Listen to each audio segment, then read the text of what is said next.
No, Tony Collette, I do not want to try your sauce. Mickey 17 is a brand new 2025 sci-fi action comedy, I guess, directed by Bong Joon Ho, starring Robert Pattinson.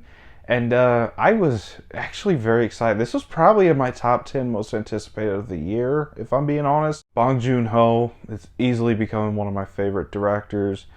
Parasite was my favorite movie from that year.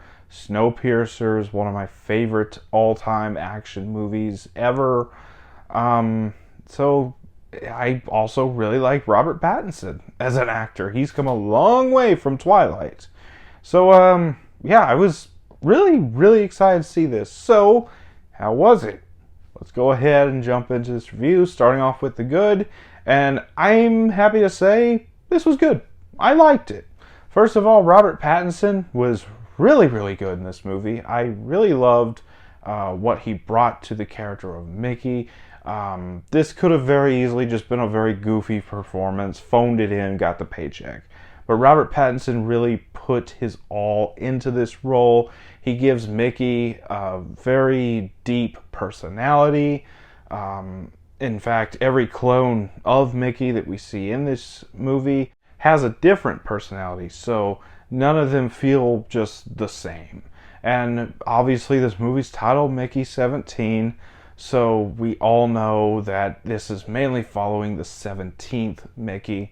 There is a point about halfway through the movie we get introduced to Mickey 18, and it's just Robert Pattinson having a crazy match with himself. I really love what Robert Pattinson does here. Then you got Mark Ruffalo as the main villain here, and I think he's really good. I liked him. He's very corny in this movie. I don't know how to describe it. He's just you gotta see it to believe it. But Mark Ruffalo is pretty good in this movie. Then you got Naomi Ackie in this movie, and she's really good as well. She's Mickey's love interest, and I think that she does a really great job. She's got really great chemistry with Robert Pattinson, and she's got a really great character arc as well, along with Robert Pattinson's Mickey. Both really great character arcs. And then finally, Toni Collette is really good here as well. She's the secondary villain. She's Mark Ruffalo's wife in this movie, and I think her and Mark Ruffalo were having a crazy match of their own.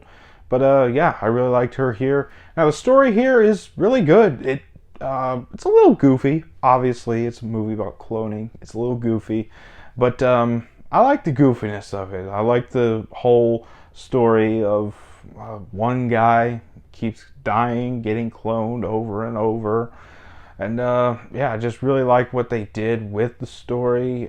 Really great setting. I love the whole visual effects of the spaceship. I love the visual effects of the planet they're on. I love the visual effects of the creatures that are on the planet. Absolutely gorgeous CGI there. You got some action. This isn't really an action movie, but you have some good action sequences in this movie. Just gotta give a thumbs up there. Really like it. Soundtrack, really good as well. Score, editing, really good. Set designs are fantastic.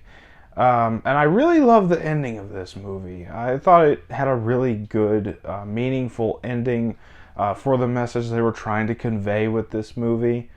But that's about all for the good. On to the bad. And there's a couple things I wasn't a fan of here.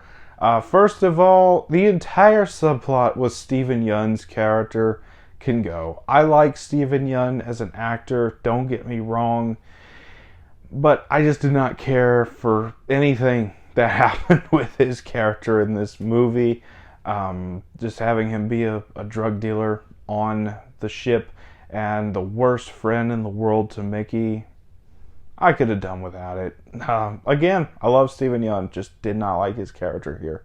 And then the other thing here, I just was not a fan of how long this movie took to end. I get that there's some plot threads that need to be wrapped up, but every time I think it's ending, there's another ending.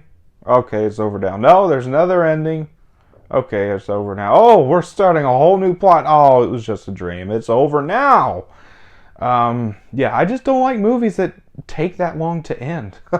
But that's about all for the bad. On some final thoughts, I did really enjoy this movie. Now, this is nowhere near the levels of Parasite or Snowpiercer, but overall, it is still a really strong film for Bong Joon Ho, so I enjoyed it. Mickey 17 is a flawed but good movie. I enjoyed it. I will buy it on Blu-ray, and I'm going to give it an 8 out of 10. So that was my thoughts on Mickey 17. Let me know down in the comments what you thought about it if you've seen it. As always, if you enjoyed this video, don't forget to like, comment, subscribe, and I'll see you all next time.